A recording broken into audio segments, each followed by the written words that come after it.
بسم اللہ الرحمن الرحیم. احمد اور طبرانی نے حضرت عائشہ رضی اللہ تعالی عنہا کی ایک روایت مختلف الفاظ میں نقل کی ہے. بعد کے زمانہ میں حضرت عائشہ رضی اللہ تعالی عنہ نے ایک شخص کو وہ احوال بتائے جو ہجرت کے بعد رسول اللہ صلی اللہ علیہ وسلم اور آپ کے اہل خاندان پر گزرے تھے. انہوں نے ایک رات کو ٹٹول کر کام کرنے کا ذکر کیا. اس کے بعد روایت کے الفاظ ہیں فَقُلْتُ يَا أُمَّ الْمُؤْمِنِينَ عَلَى مِصْبَاحٍ قَالَتْ لَوْ كَانَ عِنْدَنَا دُهْنٌ غَيْرَ مِصْبَاحٍ لَأَكَلْنَاهُ. راوی کہتے ہیں میں نے حضرت عائشہ سے چراغ کے بارے میں پوچھا. یعنی حضرت عائشہ کہتی ہیں کہ میں نے ٹٹول کے کام کیا تو انہوں نے کہا چراغ کہاں، چراغ نہیں تھا آپ کے پاس؟ انہوں نے جواب دیا اگر ہمارے پاس چراغ جلانے کے لیے تیل ہوتا تو چراغ جلانا تو درکنار، ہم اس کو بھوک کی وجہ سے پی جاتے. ہجرت کے بعد جس بستی کو مدینہ الرسول اور مدینہ طیبہ کا لقب ملا، وہاں اس وقت ایک بھی پکا مکان نہ تھا. مسجد نبوی بس ایک بڑا سا چھپر تھی جس کو چاروں طرف سے مٹی اور کھجور کے پتوں سے گھیر دیا گیا تھا. مسجد میں رات کے وقت روشنی کا کوئی انتظام نہ تھا. مسجد نبوی میں ہجرت کے 9ویں سال چراغ جلایا گیا. مسجد نبوی میں ہجرت کے 9ویں سال چراغ جلایا گیا. 9ویں سال، 9 سال مدینہ میں رات کو مسجد نبوی میں چراغ نہیں تھا. 9 سال تک ہم ریسورسز کی عدم موجودگی کو بہانہ بنا لیتے. اگر ہمارے گھر میں صرف ایک دن لائٹ چلی جائے تو ہم اگلے دن کا سارا کام معطل کر دیتے ہیں. آج کچھ نہیں ہو سکتا، رات لائٹ نہیں تھی. اللہ اکبر. پہلا شخص جس نے مدینہ کی مسجد نبوی میں رات کو چراغ جلایا وہ تمیم داری ہیں. تمیم داری نے 9 ہجری میں اسلام قبول کیا ہے. اس وقت مکہ فتح ہو چکا تھا، تقریباً سارا عرب اسلام میں داخل ہو چکا تھا. جب مسلمانوں کے پاس اپنے گھروں کو روشن کرنے کے لیے چراغ نہ تھے اور مسجد میں رات کے وقت اندھیرا رہتا تھا تو اسلام اور مسلمانوں کو دنیا میں عزت اور غلبہ حاصل تھا. آج مسلمانوں کے گھر روشن ہیں، ان کی مسجدیں جدید طرز کے قمقموں سے جگمگا رہی ہیں، مگر دنیا میں اسلام کا غلبہ نہیں ہے. مسلمانوں کو کہیں عزت حاصل نہیں ہے. اس کی وجہ یہ ہے کہ عزت و غلبے کا مقام حاصل کرنے کے لیے اصل اہمیت انسان کی ہوتی ہے. اصل اہمیت انسان کی ہوتی ہے. آج مسلمانوں کے یہاں سب کچھ ہے مگر وہی چیز نہیں جس کو انسان کہا جاتا ہے. آپ نے اپنی امت کے لیے آخری دور میں بتایا تھا نا کہ وہ اس طرح ہو جائیں گے جیسے کوڑا ہوتا ہے، پانی پہ تیرتے ہوئے کوڑے کی طرح. تم ان میں سے ایک بھی کام کا نہ پاؤ گے. جیسے کوڑے کے ڈھیر میں ایک کام کی چیز نہیں ہوتی نا، آج لٹرلی یہی حالت نظر آتی ہے. دین کے کام کے لیے کوئی جوہر نظر نہیں آتا. اسلامی دنیا مردہ روحوں کا ایک عظیم قبرستان معلوم ہوتی ہے، جہاں روشنیوں کی رونقیں اور در و دیوار کی عظمتیں تو بہت ہیں مگر وہ انسان نہیں جو خدا کے لیے تڑپے، جو سچائی کے آگے جھک جائے، یعنی سچی بات مان لے، جو آخرت کی خاطر اپنی دنیا قربان کر سکے، جو اپنی خواہشوں کو برتر اصولوں کے تابع کر دے. اسلام کو سربلند کرنے کے لیے وہ انسان درکار ہیں جن کو عظمت خداوندی کے احساس نے پست کر رکھا ہو، جن کا خوف آخرت ان سے ان کی اکڑ چھین لے. یہی وہ انسان ہیں جو اسلام کے بھرے ہوئے شاندار پنڈال میں آج کہیں موجود نہیں. کیسے ملے عزت اسلام کو؟ ساری توجہ ہماری ظاہریت کی طرف ہے نا، کہ شاید ظاہریت سے اسلام میں بہت سے لوگ آ جائیں گے. ایک ظاہری چیزوں کا روب قائم کرنے کی کوشش کرتے ہیں. کوئی بنیادوں کی اینٹیں بننے کے لیے تیار نہیں. سب نظر آنے والے کاموں کے پیچھے دوڑتے ہیں. نہ ہم میں عہد کی پاسداری، نہ کمٹمنٹ ہے، نہ کوئی سٹینڈنگ ہے، نہ احساس ذمہ داری ہے. مردہ روحوں کا قبرستان، لٹرلی درست جملہ ہے. اندر زندگی کی حرارت نام کی شے کوئی نہیں، ایمان کی کوئی چنگاری نہیں. اگر ہو تو کہیں تو روشنی ہو جائے نا، کوئی تڑپ ہو تو دین آگے بڑھے نا. ہم کوششیں بھی کرتے ہیں لیکن ان کا کوئی نتیجہ کچھ نہیں ہے، آؤٹ پٹ نہیں ہے، ریزلٹ کوئی سامنے نہیں. پچھلے دنوں جب ملتان گئی تھی، کبھی آپ دیکھیں وہاں بہاؤالدین زکریا کا مزار، اس سے آگے ایک اور، اس سے آگے ایک شمس تبریز کا، شاید بلیو می ایسی بلڈنگز آپ نے پاکستان میں کم ہی کہیں دیکھی ہوں. میں دیکھ کے اتنی دیر تڑپتی ہی رہ گئی. یا اللہ کوئی ہماری یونیورسٹی ایسی خوبصورت نہیں ہے. بلیو می کوئی ایک یونیورسٹی ایسی, کوئی ہمارا تعلیمی ادارہ ایسا نہیں, کوئی ہسپتال ایسا نہیں. یہ مردہ لوگوں کے اوپر یہ مینار قائم کیے ہوئے, اتنی بڑی بڑی جگہ. ایران سے اور پتہ نہیں انڈیا سے اور کہاں کہاں سے وہ نقش و نگار کرنے والے بلائے گئے, کروڑوں کے منصوبے بنائے گئے. کیا ہے, قبروں کے اوپر عمارتیں بنی ہوئی ہیں. یعنی عقل کو میری تو سمجھ ہی نہیں آئی بات. شہر ہے کہ مٹی کا ڈھیر بنتا نظر آتا ہے اور قلعے پہ مزار ہیں کہ مجھے واقعی سمجھ نہیں آئی کہ یہ کس مقصد کے لیے, یہ کس کام کے لیے, یہ کیوں ہے. مثلاً حال ہی میں ایک ملک میں جو بجلی کا بحران آیا تھا, یعنی کام نہیں بھی ہو پا رہا تھا لیکن کام کی جگہ پہ سب پہنچے ہوئے تھے. لوگوں نے راتیں گزاری ہیں سڑکوں پہ صرف کام کی جگہ پہ پہنچنے کے لیے, اور ہم اشارہ چاہیے چھٹی کا. اور اصحاب صفہ نے اتنے سال رات کے وقت کیا پڑھا ہوگا. اور یہ حالت بعد میں بھی آپ دیکھیں, امام بخاری کے بارے میں آپ نے پڑھا ہوگا کہ تاریخ کبیر انہوں نے چاندنی راتوں میں چاند کی روشنی میں لکھی ہے کہ سب کے پاس پھر بھی اتنے وسائل نہیں تھے. طالب علموں کے پاس تو ہمیشہ وسائل نہیں رہے, کیونکہ جن کو زیادہ وسائل مل جاتے ہیں عموماً وہ مقصد بھول جاتے ہیں. کام وہی کرتے ہیں جو جذبوں کی بنیاد پر ہوتے ہیں, وسائل کی بنیاد پر نہیں. قدیم عرب کے شمال اور جنوب کے زرخیز حصے اس زمانے کی دو بڑی شہنشاہیتوں ساسانی سلطنت اور بازنطینی سلطنت کے قبضے میں تھے. شمال میں امارت غساسنہ اور امارت بصرہ تھی. یہ دونوں بازنطینی سلطنت رومیوں کے ماتحت تھیں اور یہاں ان کی طرف سے عرب سردار حکومت کرتے تھے. رومی اثرات کے تحت یہاں کی اکثر آبادی مسیحی مذہب اختیار کر چکی تھی. عرب کے جنوب میں امارت بحرین, امارت عمان اور امارت یمامہ تھی. یہ ریاستیں ساسانی سلطنت ایرانیوں کے ماتحت تھیں اور ان کے اثر سے یہاں کے باشندوں میں مجوسیت پھیلی ہوئی تھی. 6 ہجری میں جب حدیبیہ میں قریش سے 10 سال کا نہ جنگ معاہدہ ہوا اور حالات پرامن ہو گئے تو نبی صلی اللہ علیہ وسلم نے عرب کے اطراف میں واقع سلطنتوں کو دعوتی مراسلے بھیجنے شروع کیے. اس سلسلے میں ایک مراسلہ حارث بن ابی شمر غسانی کے نام تھا. نبی صلی اللہ علیہ وسلم کے سفیر شجاع بن وہب آپ کا مراسلہ لے کر اس کے پاس گئے. اس مراسلے میں یہ بھی تھا, اللہ پر ایمان لاؤ تمہاری حکومت باقی رہے گی, یبقى ملکک. اس نے مکتوب نبی میں یہ جملہ پڑھا تو اس کو غصہ آ گیا. اس نے خط کو زمین پہ پھینک دیا اور کہا, میری حکومت مجھ سے کون چھین سکتا ہے, من ینزع ملکی منی. حاکم بصرہ شرحبیل بن عمرو غسانی نے اس سے بھی زیادہ بیہودہ سلوک کیا. اس رومی گورنر کے پاس نبی صلی اللہ علیہ وسلم کے سفیر حارث بن عمیر ازدی آپ کا خط لے کر گئے تھے. وہ سرحد شام پر قصبہ موتا میں داخل ہوئے تھے. حاکم بصرہ کے اشارے پر ایک اعرابی نے آپ کے سفیر کو قتل کر دیا. بین الاقوامی روایات کے مطابق یہ واقعہ ایک ملک پر دوسرے ملک کی جارحیت کے معنی میں تھا. مختلف قرائن یہ بھی ظاہر کر رہے تھے کہ شام کی فوجیں پیش قدمی کر کے مدینہ میں داخل ہو جانا چاہتی ہیں. رومی شہنشاہیت اس کو برداشت نہیں کر سکتی تھی کہ عرب میں کوئی آزاد حکومت قائم ہو اور ترقی کرے. حارث بن عمیر کے قتل کی خبر مدینہ پہنچی تو نبی صلی اللہ علیہ وسلم نے اس کا فوجی جواب دینا ضروری سمجھا. آپ نے حکم دیا کہ مسلمان اپنے اپنے ہتھیار لے کر موضع حرق میں جمع ہو جائیں. چنانچہ 3000 کی تعداد میں اسلامی لشکر اکٹھا ہو گیا.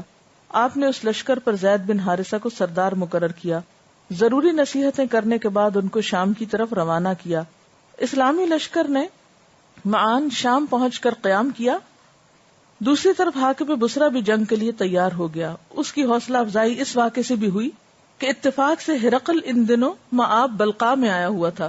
اس کے ساتھ 1,00,000 مسلح فوج تھی.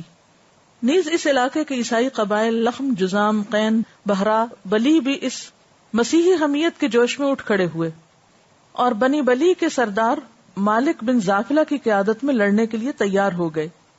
اس طرح شامی محاذ پر 1,00,000 سے بھی زیادہ کا لشکر جمع ہو گیا, جبکہ مسلمانوں کی تعداد صرف 3,000 تھی. ہم جیسوں کو تو خبر ہو تو ہم سب بھاگ کے نکل آئے وہاں سے کہ یہ تو ہو ہی نہیں سکتا. یہ جنگ جو جمادی الاولیٰ 8 ہجری میں ہوئی, اس میں زید بن حارثہ دشمنوں کے ہاتھوں مارے گئے. میں یہ سوچتی ہوں حضرت زید حضور صلی اللہ علیہ وسلم کو کتنے پیارے تھے نا, ان کو اپنا بیٹا کہا کرتے تھے. اور پتا ہے کہ 3,000 لوگ ہیں اور اتنی دور جانا ہے اور کن لوگوں سے مقابلہ ہے. اپنے محبوب کو نہ بھیجوں, کسی اور کو بھیج دوں. یعنی ہم اپنی جگہ پر رکھ کر دیکھیں کہ کیا ایسے خطرناک مہموں پر ہم اپنے پیاروں کو روانہ کریں؟ ڈنڈی نہ مار جائیں، یعنی دوسروں کے لیے آپ کچھ اور پسند کریں اور اپنی اولاد کے لیے کوئی اور پسند کریں. اور جاتے ہوئے کیا کہتے ہیں کہ اگر یہ شہید ہو جائیں تو پھر اس کے بعد حضرت جعفر بن ابی طالب وہ ہوں تو عبداللہ بن رواحہ. صاف نظر آ رہا تھا، اسی لیے حالانکہ اور جنگوں پر آپ نے اس طرح کی انسٹرکشنز نہیں دی. نو ڈاؤٹ کہ حضرت زید سے حضور صلی اللہ علیہ وسلم کو بہت ہی پیار تھا. پھر حضرت جعفر بن ابی طالب اور حضرت عبداللہ بن رواحہ بھی قیادت کرتے ہوئے شہید ہو گئے. مسلمانوں کا جھنڈا گر جانے سے انتشار کی کیفیت پیدا ہو گئی. اس وقت لشکر اسلام کے ایک سپاہی ثابت بن اقرم نے بڑھ کر جھنڈا اٹھا لیا، بلند آواز سے کہا، مسلمانوں کسی ایک شخص کو امیر بنانے پہ اتفاق کر لو. مسلمان فوجیوں کی طرف سے آواز آئی، ردینا بک، ہم تمہاری سرداری پہ راضی ہیں. انہوں نے یہ نہیں کہا مجھے سردار بنا لو. ثابت بن اقرم نے جواب دیا، ما انا بفاعل فاتفقوا علی خالد بن الولید، میں یہ کام نہ کر سکوں گا، تم لوگ خالد بن ولید کو اپنا سردار بنا لو. اب آواز بلند ہوئی، ہم کو خالد بن ولید کی سرداری منظور ہے. یہ سنتے ہی خالد بن ولید نے آگے بڑھ کر جھنڈا اپنے ہاتھ میں لے لیا اور رومی لشکر پر حملہ کر کے اس کو پیچھے دھکیل دیا. اب تو 3000 سے بھی کم ہو گئی ہوگی تعداد. تاہم یہ جنگ فیصلہ کن طور پر ختم نہیں ہوئی. ہر وقت یہ اندیشہ تھا کہ رومیوں کی مدد سے غساسنہ مدینہ پر چڑھ آئیں اور اس نومولود ریاست کو ختم کرنے کی کوشش کریں. ذی الحج 5 ہجری میں بنو قریظہ کے خاتمے کے بعد جب مدینہ میں بعض معاشی مسائل پیدا ہوئے اور ازواج رسول صلی اللہ علیہ وسلم نے اضافہ نفقہ کا مطالبہ کیا تو آپ کو بہت رنج ہوا اور آپ نے 1 مہینہ تک گھر کے اندر نہ آنے کی قسم کھا لی. اس سلسلے میں تاریخ میں آتا ہے کہ جب ایک صحابی عمر فاروق سے ملے اور ان سے کہا کچھ سنا آپ نے، تو عمر فاروق کی زبان سے فوراً نکلا، کیا غساسنہ آ گئے؟ اس سے اندازہ ہوتا ہے کہ اس زمانے میں غسانیوں کی طرف سے مدینہ کے لیے کتنا خطرہ لاحق تھا. آپ نے بچپن میں ویسے بھی وہ کہانیاں پڑھی ہوں گی نا کہ ہر وقت وہ خبریں پھیلا کرتی تھی، وہ فلاں آ گیا، فلاں حملہ آور ہو گیا، اور آپ صلی اللہ علیہ وسلم خود گھوڑے کی پیٹھ پہ بیٹھ کر، جبکہ کوئی بھی جا کے دیکھنے کو تیار نہیں ہوتا تو خود آپ جا کر سارا گشت لگا کر آتے تھے. نبی صلی اللہ علیہ وسلم کو اس مسئلے کا شدید احساس تھا، چنانچہ اپنی آخری عمر کے ایام میں جن امور کے لیے آپ نے شدت سے اہتمام کیا ان میں غساسنہ یا بالفاظ دیگر رومیوں سے مقابلے کے لیے فوج کی تیاری بھی تھی. آپ نے اس مقصد کے لیے ایک فوج ترتیب دی. اس فوج میں اگرچہ ابو بکر اور عمر جیسے بڑے بڑے اصحاب تھے، مگر آپ نے انتہائی دانش مندی سے کام لیتے ہوئے اس لشکر کا سردار اسامہ بن زید کو مقرر کیا.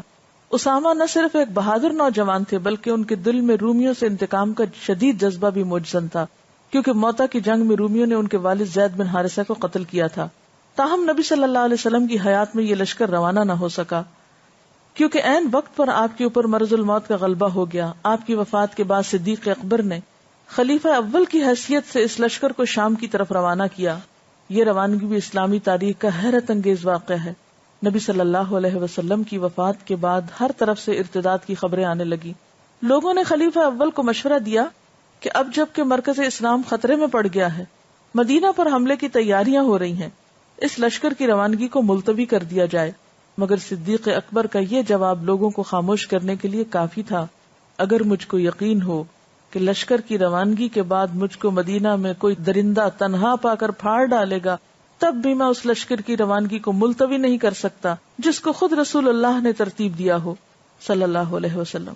صدیق اکبر کی یہ ایمانی جرت کام آئی. اسامہ کا لشکر نہ صرف رومیوں کے مقابلے میں کامیاب ہوا بلکہ رومی شہنشائیت کے مقابلے میں مسلمانوں کی فتح نے مرتدین کی بھی حوصلہ شکنی کی اور نسبتاً آسانی کے ساتھ وہ مغلوب کر لیے گئے. اس واقعے میں ایک اور بہت بڑی حکمت شامل تھی. عرب قبائل ہمیشہ سے آپس میں لڑتے چلے آ رہے تھے. شدید اندیشہ تھا کہ اپنی قوتوں کے اظہار کا دوسرا میدان نہ پا کر وہ دوبارہ آپس میں لڑنے لگیں گے. نبی صلی اللہ علیہ وسلم نے اپنی وفات کے وقت عرب طاقت کو رومی شہنشائیت سے متصادم کر کے اس کا جواب فراہم کر دیا، کیونکہ عرب باہم بہت لڑنے والے تھے کہ اگر یہ کسی اور طاقت سے نہیں ٹکراتے تو پھر دوبارہ آپس میں لڑنے لگتے. اب عربوں کی جنگجو فطرت کے لیے ایک بہترین میدان مل چکا تھا. چنانچہ تاریخ نے دیکھا کہ وہ لوگ جو اپنے ہم وطنوں کی قتل و غارت کے سوا کچھ نہ جانتے تھے، انہوں نے 1 صدی سے بھی کم عرصے میں پوری دنیا کو فتح کر ڈالا. اچھا، ہمارے جو بچے شریر ہوتے ہیں ان کو ہم ڈانٹ ڈپٹ سے صرف چپ کرانا جانتے ہیں، ان کو کسی کام نہیں لگاتے کہ ان کے اندر کا جو پوٹینشیل یا صلاحیت یا قوت ہے واقعی وہ کسی تعمیری کام کے لیے استعمال ہو. جان بگیٹ گلب باشا نے اپنی کتاب the life and times of Muhammad میں اسی پہلو کی طرف اشارہ کرتے ہوئے لکھا ہے عرب نامعلوم زمانے سے ایک دوسرے کے ساتھ جنگ و جدل میں زندگی بسر کرنے کے عادی رہے تھے. یہ جنگ و جدل کسی خاص سبب کا نتیجہ نہیں ہوتی تھی، بلکہ یہ ان کی طرز زندگی میں داخل تھی. اب جبکہ وہ بحیثیت مسلمان ایک دوسرے سے لڑنے بھڑنے سے روک دیے گئے تھے، یہ کیسے ممکن تھا کہ فوجی ذہنیت کے قبائلی آدمیوں کو ہمیشہ کے لیے پرامن زندگی گزارنے پہ مجبور کر دیا جائے، جیسے افغانستان کے لوگ ہیں. پیغمبر اسلام نے خود اس مہم کو روانہ کر کے، جس نے موتا میں شکست کھائی تھی، اس سوال کا حل پیش کر دیا تھا. 634 عیسوی کے سرما میں 3 عرب کالموں نے فلسطین اور شام پہ حملہ کر دیا. اسی اسنا میں مشرقی عرب کے قبیلوں نے، جو ہیرا کی لخمی ریاست کی ضبطی کے بعد سے ایران کے دشمن بنے ہوئے تھے، فرات کی طرف پیش قدمی کر کے ہیرا پہ قبضہ کر لیا. 26 اگست 636 کو بازنطینی رومی قوت نے یرموک کے میدان میں مکمل شکست کھائی اور شام کا تمام علاقہ تبریہ تک عربوں کے قبضے میں آ گیا. فروری 637 عیسوی میں ایرانی فوج قادسیہ کے مقام پر، جو ہیرا سے چند میل کے فاصلے پہ تھا، مکمل طور پر تباہ کر دی گئی. قدیم عراق بشمول ایرانی دارالسلطنت مدائن، جو دجلہ کے جنوب میں موجودہ بغداد کے قریب واقع تھا، عربوں کے زیر تسلط آ گیا. 640 میں مصر پہ حملہ ہوا. ایک بار پھر بازنطینی حکومت شکست یاب ہوئی. ستمبر 642 تک پورے مصر پر عرب کا قبضہ مکمل ہو چکا تھا. اس سال بچی کچی ایرانی فوج نہاوند کے مقام پہ تباہ کر دی گئی. ایرانی سلطنت کا پوری طرح خاتمہ ہو گیا. رسول اللہ صلی اللہ علیہ وسلم اور آپ کے بعد پہلے خلیفہ راشد رضی اللہ عنہ نے انتہائی نازک حالات کے باوجود حضرت اسامہ کے لشکر کو رومیوں کی طرف بھیجا. یہ مسلمانوں کی آئندہ نسلوں کے لیے ایک عظیم سبق تھا. مسلمانوں کے لیے طاقت آزمائی کا میدان خارجی دنیا ہے، نہ کہ داخلی دنیا. ہمارا حال کیا ہے؟ ہم کیوں آپس میں لڑتے ہیں؟ مگر عجیب بات ہے کہ یہ اہم ترین سبق بعد کے زمانہ میں مسلمان بھول گئے. خاص طور پر موجودہ زمانہ میں تو یہ حال ہے کہ مسلم ممالک 2 گروہوں، ترقی پسند اور قدامت پسند میں بٹ کر ایک دوسرے کے حریف بنے ہوئے. ریلیجس اور سیکولرز کی جنگ ہوتی ہے نا اپنے ہی ملک میں. سرخے اور سبزے کی جب ہم یونیورسٹی میں تھے تو اس وقت کچھ سمجھ میں نہیں آتا تھا کہ ہر وقت یونیورسٹی میں ایک نعرے لگا رہا ہے، پھر وہ دوسرا لگا رہا ہے، ایک گروہ دوسرے کے خلاف، دوسرا پہلے کے خلاف. ایک کہتا ہے ایشیا سرخ ہے، دوسرا کہتا ہے ایشیا سبز ہے. انہی مسلمان ممالک کے طالب علم اپنے ہی یونیورسٹیوں میں خانہ جنگی برپا کیے ہوئے، کیونکہ ان کو کہیں نہ کہیں تو ٹکرانا ہے. اب اور تو کوئی جگہ ہے نہیں، آپس میں ٹکرا رہے ہیں اور خوب ٹکرا رہے ہیں. اور آپ دیکھیں کہ یونیورسٹیز کے علاوہ بھی اگر عام معاشرے پہ آپ نظر ڈالیں تو یہ جو لکیر ہے یہ واضح نظر آتی ہے نا. ایک اسلامسٹ ہیں اور ایک دوسرے سیکولرسٹ، اور ایک دوسرے کے حریف بنے ہوئے ہیں. اور جب تک آپ ان کو قریب نہیں ایک دوسرے کے کریں گے، یہ بدگمانیاں دور نہیں ہوگی، اس وقت تک مسلمان مضبوط نہیں ہو سکتے. ایک کاٹ کے پھینکنا اور نفرتیں پیدا کرنا اور اس کو اس کے اور اس کو اس کے خلاف لڑا دینے سے تو بات نہیں بنی. یہ تو ان لوگوں کا کام ہے جنہیں دنیا مطلوب ہے، جنہیں آخرت مطلوب ہے اور دین کا فائدہ مطلوب ہے. وہ لوگوں کو لڑنا نہیں سکھاتے، وہ لوگوں کو کاٹتے نہیں، بانٹتے نہیں، وہ جوڑنے کی راہیں تلاش کرتے ہیں. ڈیوائڈ اینڈ رول تو اس کے لیے ہے نا جس نے حکومت کرنی ہو، جو دنیا چاہتا ہو. اور معلوم نہیں کتنا بڑا اجر ہو کہ اس موقع پر جب سب بکھرے ہوئے ہم انتظار میں رہتے ہیں، ہم سے بڑے لوگ موجود ہیں، کوئی ضروری ہے کہ ہم ہی اٹھ کے تو سب کو سمجھائیں. بعض جگہوں پر ایسا ہوتا ہے نا کہ سب اپنے اپنے کاموں میں کھوئے ہوئے تو ایک چیز خراب ہو رہی ہے یا ایک چیز گڑبڑ ہو رہی ہے تو ہمیں نظر آ رہی ہے، لیکن ہم پھر بھی احساس نہیں دلاتے ہیں. ہم کہتے ہیں یہ میرا کام نہیں ہے، یہ کسی اور کا کام ہے، یہ میں نہیں کرنے والا، یہ کوئی اور کرے. ہمارا ایٹیٹیوڈ تو یہ ہے.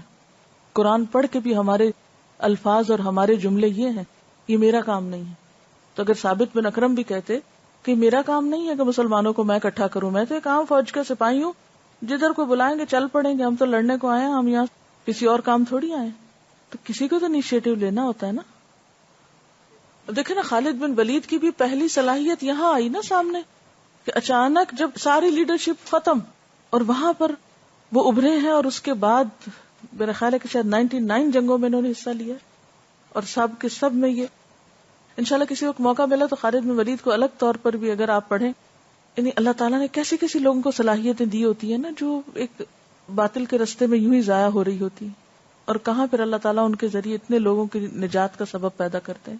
اور آج مسلم اسکالرز کا فرض بنتا ہے تاریخ کو اجاگر کر کے یوتھ کے سامنے لائیں تاکہ ان کے کوئی ہیروز آئیڈیل وہ بنے، نہ کہ صرف انہی چیزوں پر جا کر رک جائے اپنے آپ کو نمایاں کرنے اور فیئر اینڈ لولی بننے پر.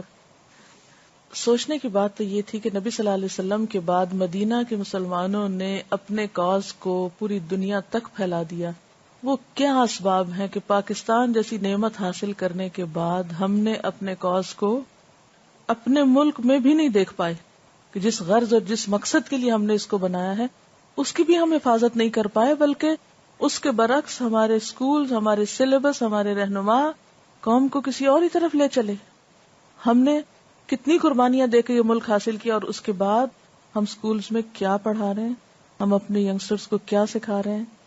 دنیا تک جانا تو دور، ہمارا تو اپنا گھر تار تار ہے اور زخمی ہے. دیکھیں جس بنیاد پر آپ نے ملک لیا تھا، جب اس بنیاد ہی کی حفاظت نہیں کی تو باقی ملک تو سیکنڈری ہے نا. بنیاد تو اسلام تھی. جب اسی سے آپ دور ہو گئے تو پھر ملک سے کیوں محبت رہے گی آپ کو؟ ایک پاکستان سٹڈیز اور ایک اسلامک سٹڈیز، ان دونوں کے استادوں کے ساتھ یہی مسئلہ ہے.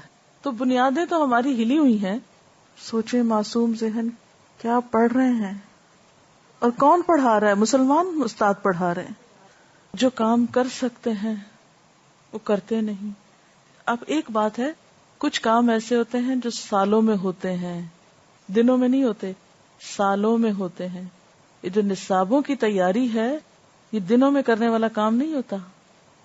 یہ تو مسلسل تجربے کی بنیاد پر ہوتا ہے اور اس کے اندر مسلسل تبدیلی اور مسلسل چینجز کی ضرورت ہوتی ہے. ہم میں سے کون ہے جو سالوں لگائے ایسے ہی سر کھپائے؟ ہم تو جاب اس لیے کرتے ہیں کہ ہم نے وہ ایک ایگزام کے بعد دوسرے کی تیاری کے لیے ہمیں کچھ پیسے چاہیے تو وہ ذرا کچھ دن جاب کر لیں اور جو ہی ہمارے اگلا کہیں ایڈمیشن ہو گیا اس جاب کو چھوڑیں گے اور نکل جائیں گے کہیں اور اس سے آگے کچھ اور. ہمارے جو استاد ہیں اس وقت، آپ کا کیا خیال ہے کہ وہ کسی مقصد کے تحت استاد بنے ہوئے؟ ان کو تو حالات نے وہاں استاد بنا کے کھڑا کر دیا جن کے ہاتھوں ہماری نئی نسل ہے. خاص طور پر موجودہ زمانہ میں تو حال یہ ہے کہ مسلم ممالک دو گروہوں، ترقی پسند اور قدامت پسند میں بٹ کر ایک دوسرے کے حریف بنے ہوئے. ان کی مسلح فوجیں اپنے ہی ملکوں کو فتح کرنے میں مشغول ہیں. مسلم جماعتیں خود اپنے ملکوں کی حکومتوں سے نبرد آزما ہیں. باہر کے حریفوں سے مقابلے کے لیے ہر ایک عاجز ہے اور اپنے بھائیوں سے لڑنے کے لیے ہر ایک بہادر بنا ہوا ہے. ایسی حالت میں اگر اسلام کی توسیع اور اشاعت کا کام رک جائے تو اس پہ تعجب نہیں کرنا چاہیے. کیوں حیران ہوتے ہیں؟ اس لیے کہ ساری طاقتیں تو آپس میں لگی ہوئی ہیں، ایک دوسرے سے لڑ رہے ہیں، ایک دوسرے کو کاٹ رہے ہیں. آگے دین کبھی بھی نہیں جا سکتا جب تک آپس کے تعلقات درست نہ ہو. سورۃ انفال کے شروع میں آپ دیکھ لیں کہ کیا کہا گیا ہے، اصلحوا ذات بینکم. مال غنیمت کا قانون معلوم کرتے ہو، اصلحوا ذات بینکم واتقوا اللہ. مشہور روایات کے مطابق کعبہ کی تعمیر 4 بار ہوئی. پہلی بار جب کہ حضرت ابراہیم نے اپنے صاحبزادے اسماعیل علیہ السلام کی مدد سے اس کو بنایا. دوسری بار اسلام سے پہلے قریش نے بنایا جبکہ بارش کی کثرت سے گر گیا تھا. اس تعمیر ثانی میں رسول اللہ صلی اللہ علیہ وسلم بھی قبل از نبوت شریک تھے. قریش نے اس کے طول میں 6 ہاتھ کے بقدر کمی کر دی جہاں اب حتیم واقع ہے، یعنی حتیم پہلے اندر یعنی کورڈ تھا. رسول اللہ صلی اللہ علیہ وسلم نے اسی کے بارے میں حضرت عائشہ سے فرمایا تھا کہ تمہاری قوم اگر جلد ہی جاہلیت سے نہ نکلی ہوتی تو میں کعبہ کو گرا کر دوبارہ بنائے ابراہیم پہ تعمیر کر دیتا اور اس کے 2 دروازے بنا دیتا، ایک پورب میں دوسرا پچھم میں. تیسری تعمیر 36 ہجری میں یزید بن معاویہ کے زمانے میں ہوئی. یزید بن معاویہ کی شامی فوج نے حسین بن نمیر کی قیادت میں عبداللہ بن زبیر کا مکہ میں محاصرہ کیا اور کعبہ پر منجنیق سے پتھر پھینکے جس کی وجہ سے کعبہ میں آگ لگ گئی اور وہ گر گیا. اس کے بعد عبداللہ بن زبیر نے اس کی تعمیر کرائی. انہوں نے رسول اللہ صلی اللہ علیہ وسلم کی مندرجہ بالا حدیث کو سامنے رکھتے ہوئے اس کو دوبارہ بنائے ابراہیم پر تعمیر کرایا. اس میں 2 دروازے کھول دیے، آدمی ایک دروازے سے داخل ہو اور دوسرے سے باہر آئے. عبداللہ بن زبیر کے قتل کے بعد حجاج نے خلیفہ عبد الملک بن مروان کو صورتحال سے باخبر کیا. عبد الملک بن مروان نے حکم دیا کہ ہم عبداللہ بن زبیر کے عمل کے پابند نہیں ہیں، تم کعبہ کو دوبارہ سابقہ بنیاد پر تعمیر کراؤ اور وہ دوسرا دروازہ بند کرا دو جو عبداللہ بن زبیر نے کھولا ہے. یہ کعبہ کی 4تھی تعمیر تھی. خلیفہ ہارون رشید کا زمانہ آیا تو اس نے ارادہ کیا کہ کعبہ کو پھر سے اس طرح تعمیر کرائے جس طرح عبداللہ بن زبیر نے تعمیر کرایا تھا. اس وقت امام مالک بن انس نے خلیفہ سے کہا، اے امیر المومنین، میں آپ کو خدا کی قسم دلاتا ہوں اس گھر کو اپنے بعد بادشاہوں کا کھیل نہ بنا دیجیے کہ جو بھی چاہے اس میں تغیر و تبدل کرتا رہے، بس اس کی ہیبت لوگوں کے دلوں سے جاتی رہے۔ اس طرح امام مالک نے خلیفہ ہارون الرشید کو اس رائے پر عمل کرنے سے روک دیا۔ روایات کو توڑے بغیر خاموشی کے ساتھ انقلاب لانا پیغمبرانہ طریقہ کار کا ایک اہم اصول ہے۔ سماجی زندگی میں روایات کی بہت اہمیت ہوتی ہے۔ بیشتر لوگ روایات کے سہارے چلتے ہیں۔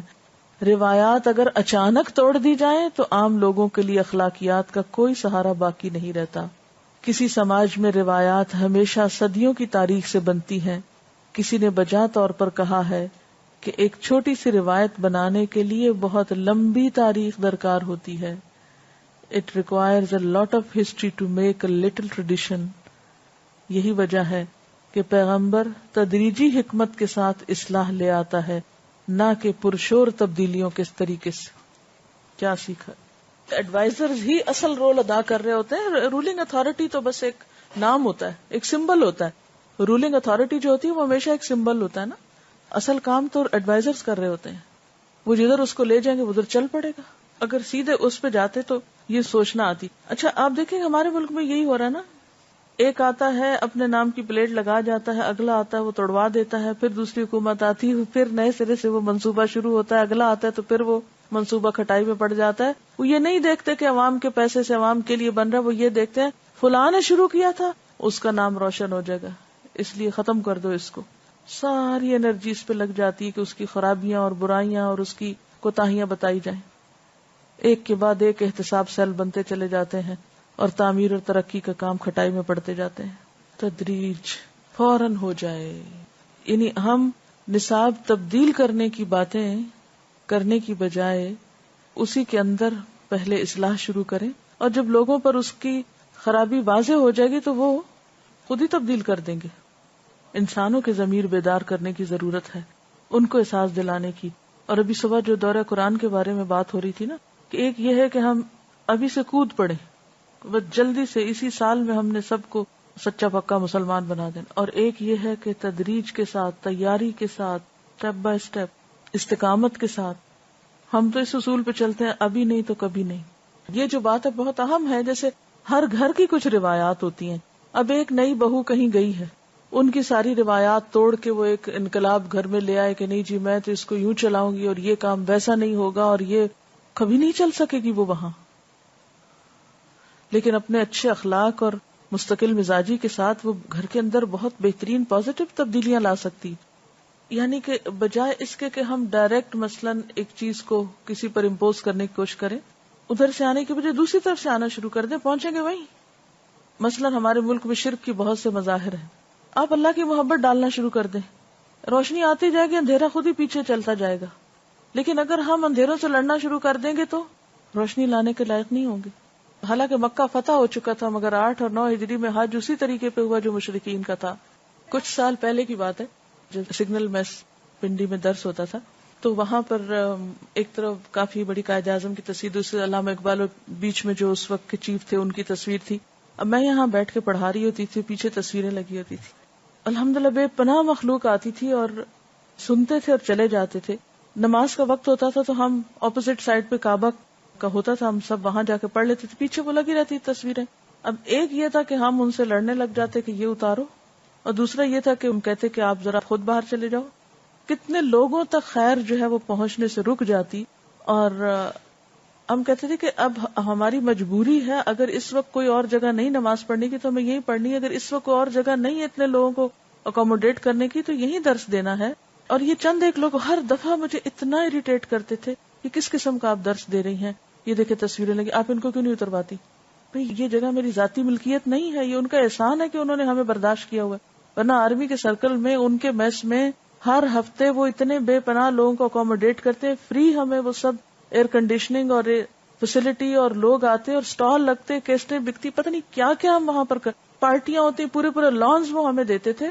کئی سال تک یہ سلسلہ جاری رہا صبر و تحمل کے ساتھ، اور اگر ہم ڈے 1 پہ جا کے جھگڑنا شروع کر دیتے کہ جی ہم یہاں قرآن پڑھتے ہیں، پہلے آپ یہ تصویریں ڈھانک دیں، اور فلاں جگہ پر آپ کے اردلی کھڑے نہ ہو، فلاں یہ نہ کرے، فلاں یہ، کچھ بھی نہیں ہوتا، لڑ جھگڑ کے ہم گھر آ کے بیٹھ جاتے، ہم بہت بڑے ایمان کا ثبوت دیتے، اور جو لوگ تھے وہ بیٹھے چلے رہتے اپنے گھروں میں، کچھ بھی نہ سیکھتے سکھاتے۔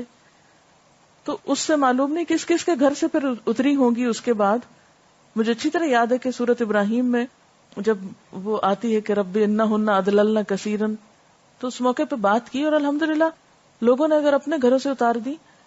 اور پھر آپ دیکھیے کہ ہر قوم کا، ہر ملت کا ایک طریقہ ہے، ایک شعار ہے. آرمی کے اپنے ایک طریقے ہیں، ڈسپلن ہے، شعار ہیں. وہ میرے آپ کے جھگڑنے سے اپنے شعار بدل ڈالیں گے؟ امپاسبل ہے. تو ان ایشوز پہ آپ بات کیجئے جو ابھی اس وقت راستے میں ہیں، ان پہ مت جائیے جو ابھی آپ کے ہاتھ سے اوپر لگے ہوئے ہیں اور آپ وہاں نہیں پہنچ سکتے ابھی. بعض اوقات ایسا ہوتا ہے کہ جب آپ کسی کو ایسے کام میں دیکھتے ہیں تو اس کے لیے دعا کرتے ہیں. آپ لوگ جب کسی کو ایسے حال میں دیکھیں کہ بچے اس طرح بے راہ ہو رہے ہیں یا کچھ اس طرح کی چیز، تو بجائے وہاں لڑنے جھگڑنے کے دعا شروع کر دیں. ہم میں سے کتنے لوگ ہیں جو لوگوں کی ایسی حالت پر ان کے لیے تڑپ کے دعا ہی کر دیں. ابتداء میں ایک عمل شروع ہوتا ہے، پھر آہستہ آہستہ احساس ہوتا جاتا ہے، انسان پچھلی زندگی کے بھی کفارے کر جاتا ہے. اور اگر آپ ابتداء میں ہی وہ چیزیں چھیڑنا شروع کر دیں کہ جو ایک صدیوں کی روایات پڑی ہوئی ہیں، ان پتھروں کو اٹھانا شروع کر دیں، تو آپ کہیں کے بھی نہیں رہیں گے. لیکن اس کا یہ مطلب نہیں کہ منکر کی دل میں تکلیف نہ ہو یا منکر کو دیکھ کے آپ خوش ہونے لگے. یہ نہیں ہوگا. آپ کو دکھ ہوگا، آپ کو پریشانی ہوگی، لیکن ابھی آپ کے بس میں صرف اتنا ہے کہ آپ دعا کر دیں. اس کے بعد صرف اتنا ہے کہ آپ ان کو محبت اور شفقت کے ساتھ ایک خاص چیز کی طرف موڑ دیں. سبحانک اللہم و بحمدک، نشہد ان لا الہ الا انت، نستغفرک و نتوب الیک.